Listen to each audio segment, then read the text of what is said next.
各位新粉大家好，歡迎收睇新仔好生活，我係新仔，每日為你爆響口，睇通透。睇片之前記得先撳訂閱，多謝各位。咬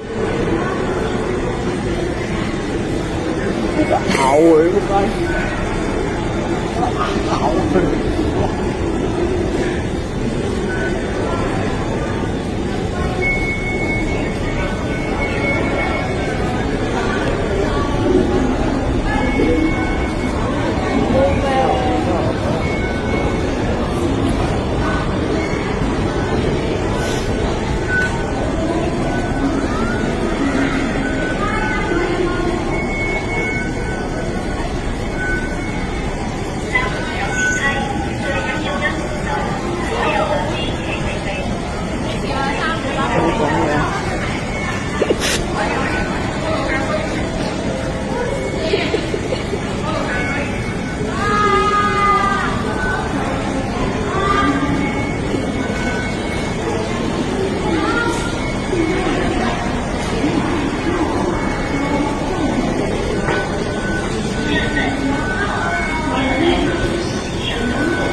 Hello，大家好，又係我新仔。今日新仔要同大家睇兩條響網上瘋傳嘅片，兩條片嘅反差真係大到不得了。一條睇完你會覺得呢個世界真係好危險，另一條睇完你可能會覺得戀愛啦。首先講下第一條片，發生響港鐵大圍站，大家有冇試過搭地鐵見到人發酒癲？如果你見到兩個女人圍住個職員又打又咬，你會點？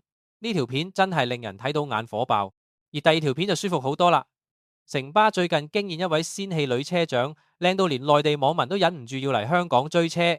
今日新仔就同大家詳細拆解呢兩單網上熱話，睇下到底發生咩事。未訂閱嘅朋友記得撳個訂閱掣，開埋個鐘仔，唔好錯過我哋最貼地嘅社會觀察。首先，我哋去到戰況激烈嘅大圍站，事發響1月31號晚10點幾，當時有網民響大圍站閘外拍到一段令人咋舌嘅影片。片入邊見到有一個身穿港鐵制服嘅男職員被兩個女人包圍，其中一個着白色外套嘅女人行為極度失控，佢唔單止用左手死扯住男職員條腰，成個人壓響職員背脊度，仲要不斷用手係咁打職員背部。最恐怖係咩？係個女人竟然張大個口想咬個職員。哇！新仔睇到呢度都覺得痛啊！呢係搭地鐵定係拍緊喪屍片啊？個男職員好無奈，一邊掙扎一邊指住閘機個 QR code 掃描位，似乎係想教佢哋入閘。而另一個着啡色外套嘅女人就喺旁邊嘗試用手機掃碼，但好似掃極都唔得，成個場面僵持咗好耐。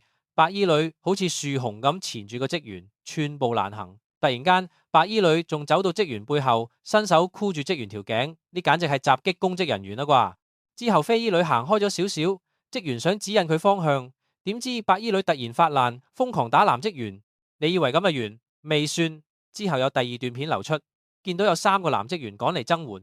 一般嚟講，4個大男人對付2個女人，應該好快搞掂啦。錯晒，個白衣女依然戰鬥力非常之強，就算被4個職員包圍，佢依然繼續打多名職員，完全冇停手嘅意思。場面一度極度混亂，職員又要維持秩序，又要避開佢嘅攻擊，真係好狼狽。事後港鐵回應話，原來呢單嘢嘅起因係醉酒，車站職員當時係協助緊一名醉酒乘客，之後因為受到襲擊所以報警。警方到場之後通知其家人帶佢離開，冇人被捕。事件中職員並冇受傷。睇完呢條片，新仔真係好同情前線職員，佢哋只係打份工想幫個客入閘啫，點知會俾人當沙包咁打。網民嘅反應都好激烈，有人話呢個世界真係好危險，搭個地鐵都要學自衛術。亦有人笑指呢係咪最新嘅醉拳，打到個職員毫無還擊之力。不過講真，醉酒唔係大晒，響公眾地方發酒癲仲要打人，呢係刑事罪行嚟㗎。希望港鐵同警方會嚴肅處理，保障前線員工嘅安全。好啦，睇完咁暴力嘅畫面，我哋睇翻啲令人心曠神怡嘅嘢。最近響小紅書同各大討論區瘋傳一段城巴仙氣女車長嘅影片。呢條片係由一個內地男遊客拍嘅，佢話響紅磡海底隧道轉車站見到一個揸城巴嘅女司機，當堂被震驚咗。佢形容個女車長好靚好斯文啊，雙層巴士輕鬆駕馭。片入邊見到呢位女車長留住一把長頭髮，皮膚白白，樣貌非常清純年輕。最重要係咩？係佢對住乘客查詢嗰陣，全程笑容滿面，非常甜美，完全冇嗰種燥底司機嘅感覺。影片一出，即刻引嚟大批網民心心眼。有人話真係好有仙氣，清新脫俗；有人話好似初戀嘅感覺，我要戀愛啦。甚至有網民誇張到話，顏值咁高嘅香港女仔竟然肯做巴士司機，真係巾幗不讓鬚眉啊！大家最關心嘅當然係呢位美女車長揸邊條線啦。新仔幫大家查過，原來佢揸嘅係城巴觀光巴士 H2K 路線啊。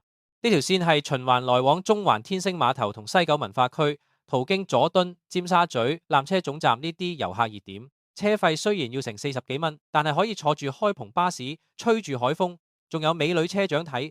好多網民都話幾十蚊抵俾啦，我要去追車。其實近年巴士公司都請咗唔少後生女做車長，之前都有個仙氣女車長劉家穎，亦都係紅極一時。今次呢位 H2K 女車長再次打破咗大家對巴士司機係大叔嘅刻板印象。有網民分析，可能因為依家巴士多咗動力輔助軚盤，揸起嚟冇以前咁費力，所以多咗女仔入行。不過新仔都要提醒大家，雖然女車長好靚，但係大家去追車嗰陣，千祈唔好騷擾人哋做嘢啊！唔好掛住影相，阻住人開車，或者響行車期間同司機傾偈。始終安全第一嘛，靜靜地欣賞，俾個微笑人哋，已經係最大嘅支持啦。呢兩單新聞，一單係醉酒鬧事，一單係仙氣服務，形成咗強烈嘅對比。響大圍站嗰單，我哋見到嘅係社會上嘅戾氣同失控，生活壓力大，飲醉酒發洩唔係藉口。前線職員每日面對幾百萬乘客，遇到呢類無理取鬧嘅人，真係好高 EQ 先搞得掂。新仔覺得港鐵除咗俾個勤工獎之外，真係要諗下點樣加強職員嘅裝備或者培訓，俾佢哋遇到呢類情況嗰陣，可以更加有效咁保護自己。始終俾人箍頸、俾人咬，分分鐘會有生命危險㗎。相反，城巴女車長就俾到大家一種正能量，證明咗無論做邊一行，只要你敬業樂業，保持笑容，你都可以發光發熱。網民話佢好靚好斯文，其實唔單止係講佢個樣，更加係欣賞佢揸住架咁大嘅雙層巴士嗰種自信同專業。響依家呢個氣氛比較壓抑嘅社會，見到呢類清新嘅面孔，真係好似食咗支雪條咁透心涼啊！亦都有網民講得好正確，職業無分貴賤，最緊要係尊重。無論係港鐵職員定係巴士女車長，佢哋都係服務緊市民。我哋作為乘客，俾多啲尊重，俾多啲耐性，個社會自然會和諧啲。唔好學嗰兩個醉酒女咁失禮死人，仲要俾人放上網公審，真係何必呢？最後，新仔想問下大家，如果你係當時大圍站個職員，你會點樣處理嗰兩個醉酒女？你會唔會還手？同埋，大家有冇搭過嗰位仙氣女車長嘅巴士？覺得佢手車得唔得？歡迎響下邊留言，講出你嘅經歷。記得撳個訂閱掣，俾個 like share 呢條片俾你身邊嘅朋友，特別係中意搭巴士或者地鐵嘅朋友。我係新仔，我哋下一條片見，拜拜。好啦，單料就講到呢度。如果覺得新仔分析得唔錯，記得撳個 like 留言同埋分享出去，最緊要係訂閱新仔好生活頻道。你嘅每一個支持都係我哋最大動力，多謝晒。